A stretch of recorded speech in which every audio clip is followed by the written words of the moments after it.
on the NFC side of things, we look at a burning question for each team.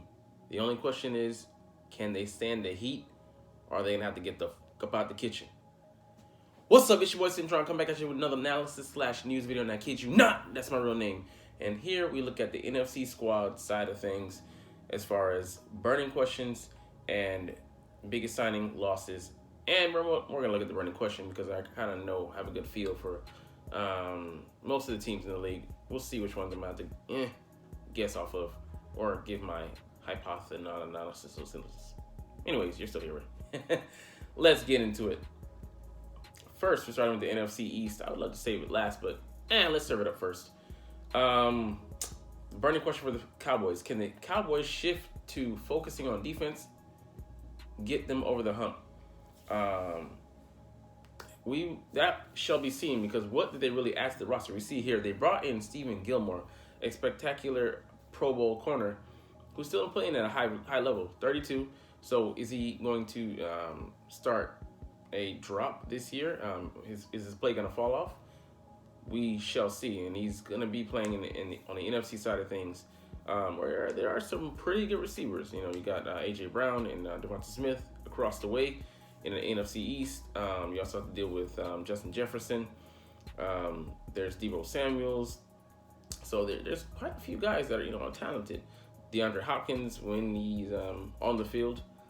So I'd like to see. I don't know who's on the Cowboys schedule this year other than their divisional opponents, but it'll be a good test. And they do have a good pairing now with him and the kid out of Alabama, Trayvon Diggs, who had 10 picks the previous year. But this year he came back down to earth because that was just a ridiculous pace. But he's still a good corner, and is he going to get bumped up? He's going to stay at number 1, or is he going to get bumped down to number 2? We shall see. But they held on to a lot of their pieces from last year: Donovan Wilson, Leighton Vander Esch, Dante Fowler, Jonathan Hankins, who they got from a trade with the Raiders. I mean, so that's good for them, but how is that really helping you to buoy you to the next level? Because you got to the playoffs, you had 12 wins and a solid squad. You beat the brakes off the Bucks. But big baller brand. Haven't heard from them in a while. But anyways, what are you doing to take you to the next level? Because you ran into a wall in the San Francisco 49ers, and it might have been the same if you faced the Eagles, divisional opponent. So could have been tougher, but we ran into the Giants and clobbered the crap out of them. So what did you do that elevated you? They haven't picked in the draft yet, but you're not gonna count on your wholesale, your rookies, diamorphically changing the look of your defense. So they're also returning a lot of pieces on offense. So can that unit play better as far as the turnovers go? They have the stats and things like that. Dak is a great regular season quarterback, but can he lift them in the postseason? As they're going 28 years in running, no Super Bowl, and one and done. We've seen that before. Jalen Hurts officially has more playoff wins than Dak Prescott, and he's a 7th-year veteran, maybe 8th year, going into this year. So, anyways, let's get to the next squad. New York Giants. Burning question for them: with Daniel Jones under contract, can the Giants build on their surprise success of 2022? I think this is an easy question to answer. Yes, but how far will they go? I don't think they progress any further than they did in the playoffs. And actually, that was a strike of a mix of luck and preparation meets opportunity, which is what luck is. But that being said, they added a few pieces. Here we see Paris Campbell, more on the defense, and holding serve as far as Daniel Jones and Saquon coming back. But Daniel isn't seen as a top 10 quarterback, and the pieces they gave him, they gave him by way of trade, Darren Waller, tight end, come over for the Raiders. But that offense doesn't scare you. Can it be a top 15 unit? Sure. But that being said, they have to compete with the Cowboys and the Eagles in their own division. So and they had like I said, a stroke of luck in the way things played out last year for them. They started out fast and hard, but I think they're gonna have a tougher schedule this year, along with the Eagles, along with the Cowboys. So their feet are gonna be placed to the fire, and will they pass the test?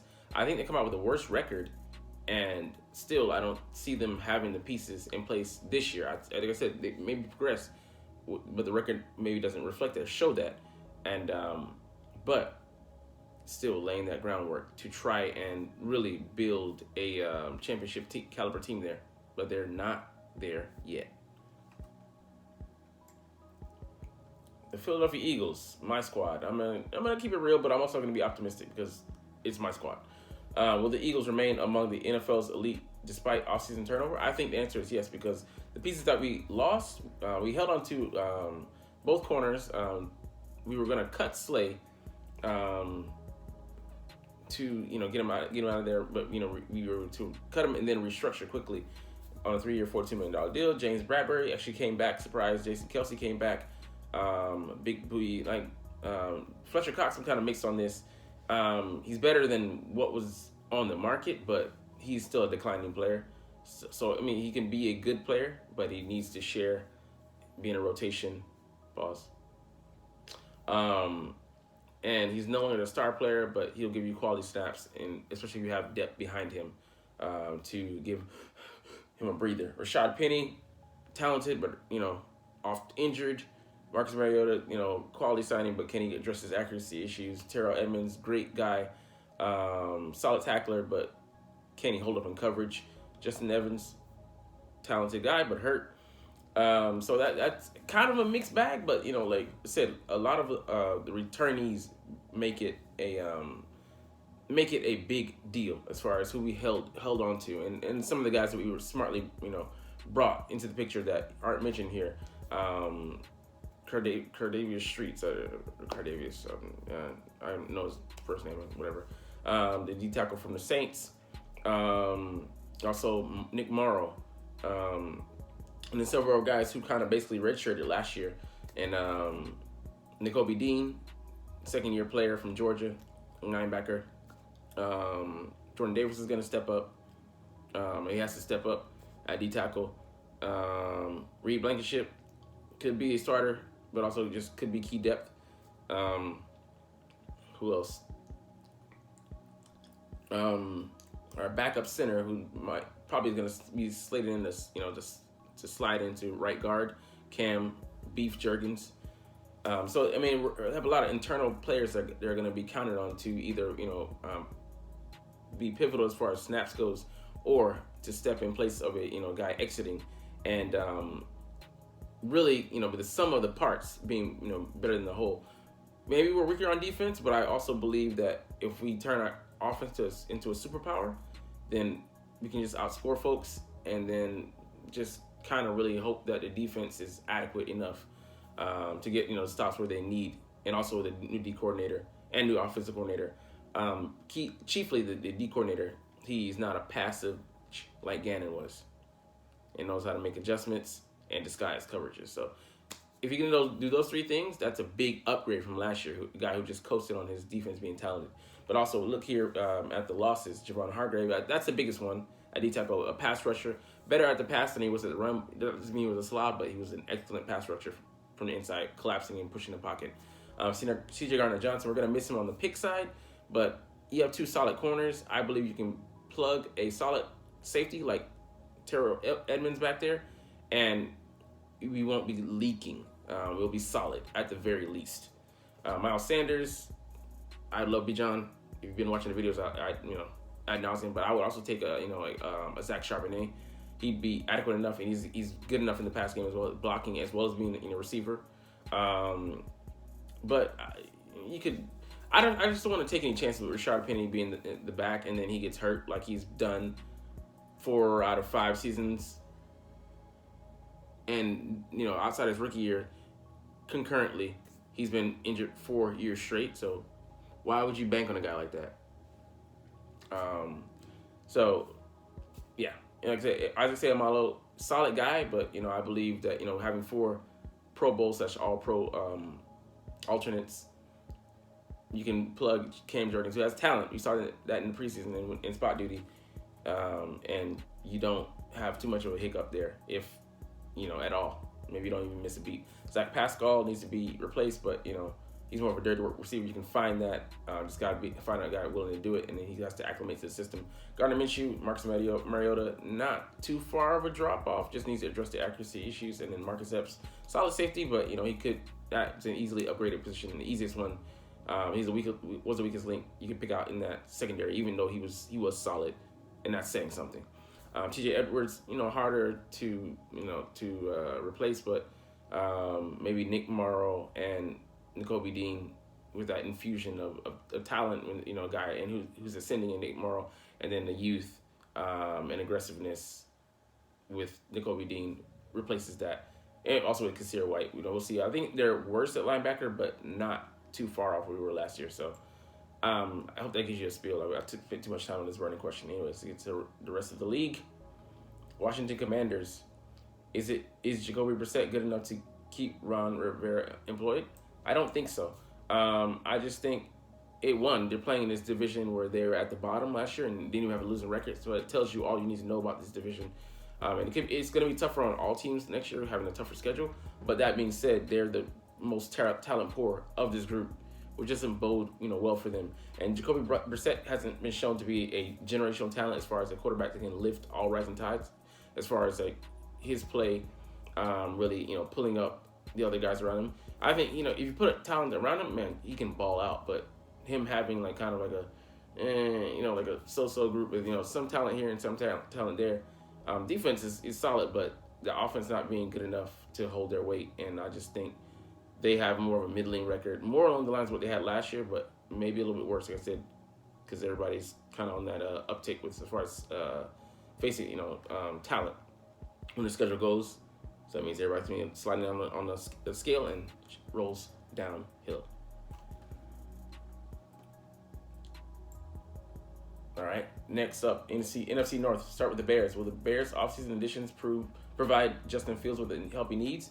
Yes, he takes another step. You got him some talent in DJ Moore, Robert Tonyan, Deonta Foreman. Also on defense, Tremaine Edmonds is huge. The brother to our safety who got signed from the Steelers. TJ Edwards, that gives you a solid linebacking core, speed, just really recognition with those two, and talented. But I don't think I think he's a year away. Definitely in competing like that. NFC North, it's wide open. Other than the Vikings, the Lions can you can compete with them. I think they're going to be the biggest competition for the second place running. But that being said, it all depends on the maturation of Justin Fields, and I just think he's just another year away. And get settled in with those guys. I mean, they have a solid trio of receivers, but with Claypool and also I forget the guy, the slot guy, Mooney. But yeah, it's just not enough. And then all those guys on defense have to come in and gel. And two you need one unit to be solid. Both of them kind of in flux and kind of trying to solidify. Not a good mix. All right, the Detroit Lions, the upstart team, will a productive offseason help the Lions take the next step? Yes. I think they can be a playoff team next year. They added a lot of talent onto that defense. I mean, they upgraded with Cameron Sutton, potential number one corner, Emmanuel Mosley, could be the slot guy, and then they draft another guy like Witherspoon or Gonzalez. Man, that gives them a solid trio of corners, and then a safety like C.J. Gardner-Johnson. I forget the other guy. Last year we played, he was aggressive, but overly selfish. Got himself kicked out the game. Gives them a one of the top tier secondaries in the league. Not even just the NFC. David Montgomery, they brought him in to replace Jamal Williams. After UJ Chark brought in Marvin Jones, so I mean it's kind of a tit for tat. So they have that guy Jared Goff who's starting to get his feet up under him there in the Motor City. So they have talent, and I think they can take the next step, especially under their head coach, who's fiery guy Dan Campbell. They love playing for him. I just don't think. I think they stall out in the playoffs somewhere, but I think they make progress, definitely. The Green Bay Packers. What awaits the Packers on the other side of an Aaron Rodgers trade? We truly don't know. Jordan Love, he's played semi-well in spot duty, but until you get to see a guy over the course of 16 games, or 17 now, you don't know what you have. And there's an exodus of talent Alan Lazard, Robert Tunyon. The defense is solid, but like I said, you don't expect this guy to come in and take you to the Super Bowl, take you to the promised land in the first year. There's going to be some lumps and bruises that he takes along the way. Even if they like him, they still have to, continue rebuilding the team, continue putting pieces around him. They said in the offseason they want to bring in, some cadre receivers. That's going to take time to, for them to gel with them. They know Aaron Rodgers, 1, 2, 3, boom, what he wants, what he expects. He's able to coach those guys. And even he struggled last year bringing along those, the rookies like Dobbs and, Christian Watson. Christian Watson clicked, along the tail end of the year, but they're going to be adjusting to a new quarterback. And then he doesn't have the knowledge to pull those guys, lead those guys by the nose. So he's going to be learning on the job as well. So that has a recipe for meh. So, and like I said, they're competing in a competitive division with already established quarterbacks like Jared Goff and Kirk Cousins. So they might be battling for third place here. And the Minnesota Vikings, the best squad out of this group. I think, they won 13 games last year, but they were paper tigers as far as they won, I think, a record 10 games where the game was decided by one score or less, and that had them teetering on the balance. And it really, the tension, the string finally broke in the playoffs against the Giants. They met an opponent who was perfectly matched up, suited to to take them down, and they just didn't have the firepower on defense or porous, and the secondary got torched by backup third and fourth string receivers, which got proved next week. But the Eagles trounced those Giants, so they just looked out of sorts and didn't look like they belong in the playoffs. But they can rectify this. But it's gonna be, talent has been lost. Adam Thielen, Patrick Peterson, even though he's not, like a top tier corner, he still was the best guy in the secondary last year. You could say with Smith back there, Harrison Smith, Dalvin Thompson, a big plugger that they lost. Eric Kendricks, a smart guy, always in good position. Irv Smith, and it's kind of so-so, but they were able to bring in Marcus Davenport, edge rusher. So how do they retool on defense?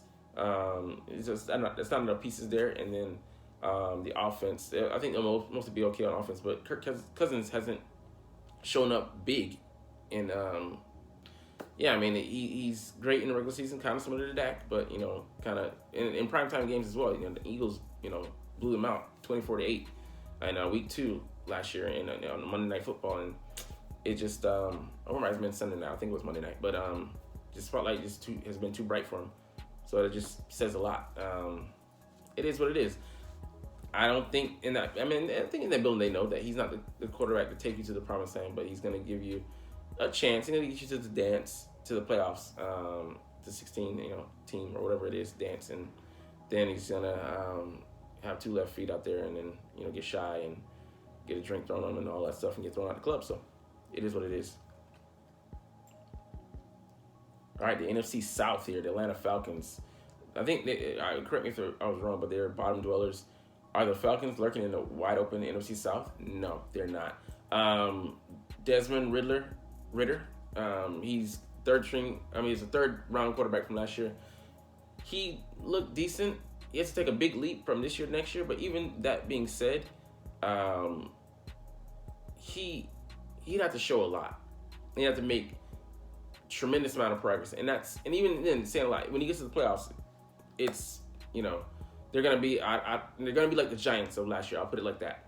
A little bit like I said, talent poor, or for the other team, they're talent poor, and they're gonna their warts are gonna show when they get to the playoffs, and they're gonna get blown out somewhere down the line.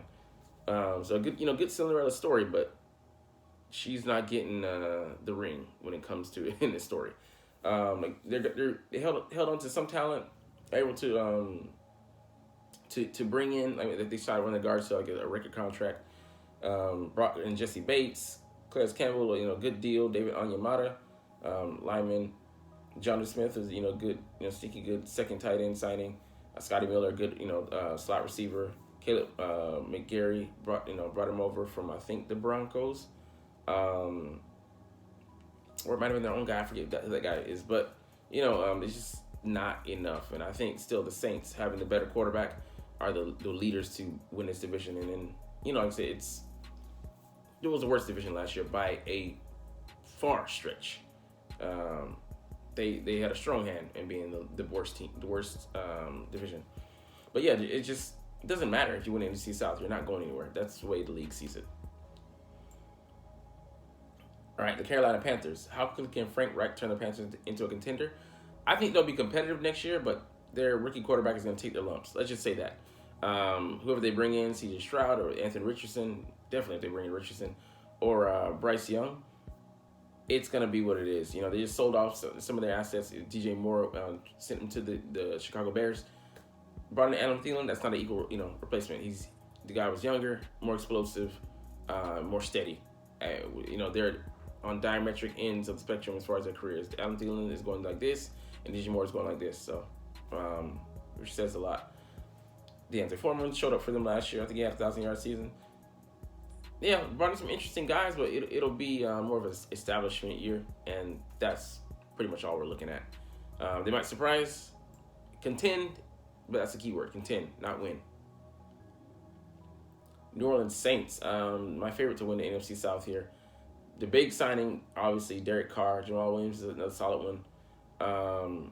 They lost a lot of guys on defense, so they might be retooling. So even that being said, they said this might be the best defense that former Raiders quarterback Derek Carr has had, which says a lot. And can they bring in some pieces? They have aging guys like Cam Jordan on defense as well, so they need to retool and rebuild a little bit. But that offense is ready-made to go. Chris Olave, solid, receiver, speed to burn, and can Michael Thomas finally get right? Even if he's just a solid number 2, that upgrades the offense from last year. You still have Kamara there. So a lot of tools for Derek Carr to work with. Can he get it done? That's the question. Win your division, and then, that's all you ask for is a chance. And they have a chance if they get into the dance. Tampa Bay Buccaneers losing Tom Brady. Okay, is Baker Mayfield good enough to keep the Bucs afloat? No. The answer quickly comes in swift and hard. No. He couldn't elevate the Browns. He went to the Rams last year. The fact that he didn't stick with them. I could say some things, but he's in the middle between journeyman and still have a promising chance to salvage his career at this point. It is what it is, but I just nobody's looking at Baker thinking he's the franchise guy. The guy the Jesus we in cleats that we've been waiting for this whole time. He can maybe give them an average record, but that's all he can provide at this point in his career. It's such a sad thing. He's 28 years old and had such a promising beginning, but it is what it is. All right, we jump to the NFC West. What is Arizona's ceiling in 2023? With Kyler Murray out, it's gonna be a bit of a lost year. It kind of doesn't matter because he got hurt late in the year in December, and it kind of sucks. But he already had issues even before that. They were kind of stuck in the mud as far as the offense goes. They couldn't get put things together. They're post October last year, 2021, they slipped and they were in a funk, and they just never recovered from that going into the following year. And then he got hurt late in the year, like I said, and then questions of his maturity, his study habits surfaced, and him being questioned as a leader. And then their head coach got fired. He's off in Thailand, which is right now, because the team is looking And they lost some guys on defense. Zach Allen, talented D lineman, Byron Murphy, J.J. Watt, who wasn't, he was at the tail end of his career. He retired, but you lost him, and then you bring in a new head coach, guy who I don't think is going to do much for you. He brought in some guys, but you're probably fighting for the last place, and it might be a single-digit win season for you guys. Just that bad. So you might be looking at a top 10 pick again, maybe top 5, 2 years in a row. All right, the Los Angeles Rams. Will the Rams draft well enough to spark a quick turnaround? That is the question, because they haven't really banked on drafting in a while. And I think they have they're talent poor as far as the picks goes. I think their first pick might be a first rounder, or might be a second rounder, or might be a third rounder. It's just they mortgaged the future for proven players. That strategy worked and paid off. The previous year they won the Super Bowl, but that always was going to set them up, to be behind the 8 ball, and with a cupboard that's bare as far as talent goes, and they have to rely on they gave away the guy they brought in for picks, a mercenary basically, Jalen Ramsey, Wagner's coming back a year older. Still a talented guy, All Pro last season, but still, like I said, he's older. They got rid of Baker Mayfield. Taylor Rapp is gone. And now, he was hurt last year. The best, Aaron Donald, the best D tackle in the league, one of the best defensive players, if not the best defensive player in the league. And you can't really depend on that unit. They're in flux. Leonard Floyd also, free agent. So the offense is going to be counted on, but also you had your wide receiver. I forget his name. Didn't finish out the year. They have 11 picks. So this is the first time that they've had so many picks in such a long time. But you count on a lot, especially for a team that doesn't really depend on their draft picks. So they're gonna be fighting the Cardinals for last. I think they're better than them, but that's not saying a lot.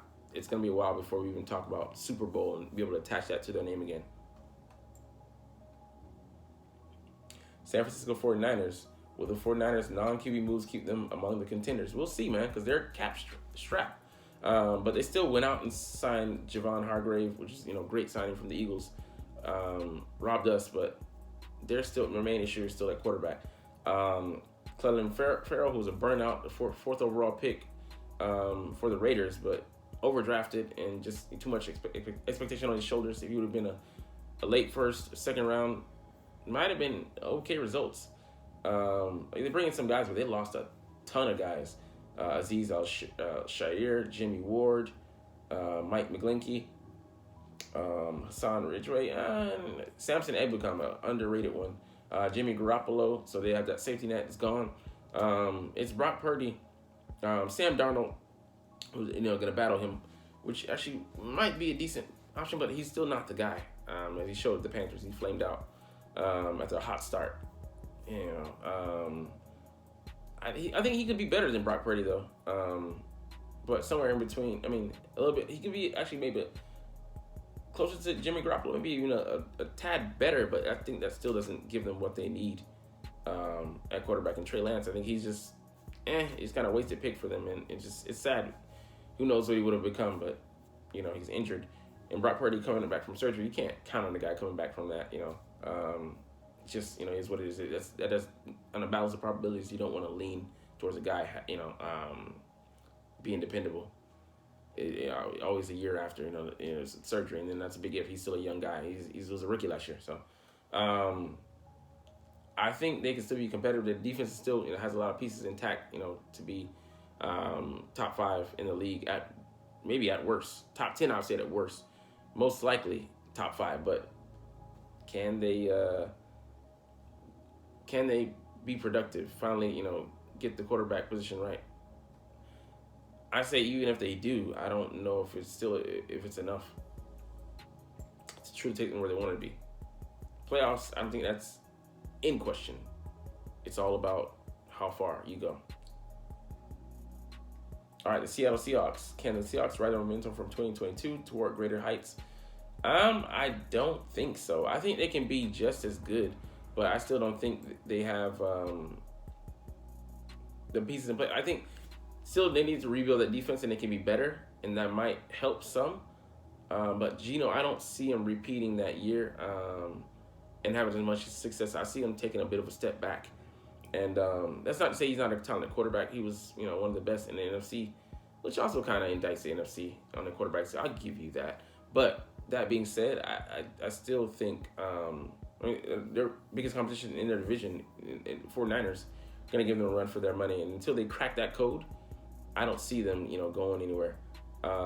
Talented pair of wide receivers with DK Metcalf and what's his name? Small guy. I'm like, man, I got missing his name. Tyler Lockett. But you just need more, from your defense. And they weren't terrible, but they were kind of just middle of the pack on defense last year. And this is also coordinator who we got from them, Sean Desai. And we'll see how that goes, but it's gonna be interesting in the NFC West. So I think they're fighting. I think they'll be the number two team in the division, but I see them. They could miss the playoffs, and that's saying a lot, man. Because it's hard to repeat, success, and then I don't want to, until we see consistency from Geno. This is, he was the first time he was a starter in like maybe over half a decade. He has to show that he can, repeat the formula of success and not be, a one night stand, basically. I didn't want to use that word, but I'm at the end of my rope. All right, and that's it for the NFC reset. I think we only have one thing left here. Tyreek Hill already announced his plans to retire in 2025. So, not shocking, but kind of, surprising. Like, oh, okay. I mean, just kind of serves notice. He wants to finish out his current 4-year, $120 million contract, huge contract. The reason why he's not in Kansas City, and he's gonna say he's gonna burn them next year and all that stuff. But he's already thinking about the non-football side, the post-retirement side, where he's setting up a gaming team, has it in place. They want to go official this year, green light, and go for different athletes, put together those guys in that squad, and make money that way. But it's kind of smart. He'll be 31 at the time, still a young guy. And, puts him in a great position to retire and be able to make moves after that. But, I mean, that kind of tells you, not the guy losing focus, but you don't want to hear one of your players come out and say that, because 2025 is nowhere NFL time. It's nowhere in the near future. But, it is what it is. I don't know. I mean, you wish you got the best, but this is non-football related. You just, as a football, enthusiast, I don't care about your plans after. I don't want to know this, but it just kind of points to why Kansas City was okay being like. All right, 2 more things. We're gonna look at the Eagles and Jalen Hurts' contract. They're okay with letting it play out as such, because you still have time. I'd say you ideally.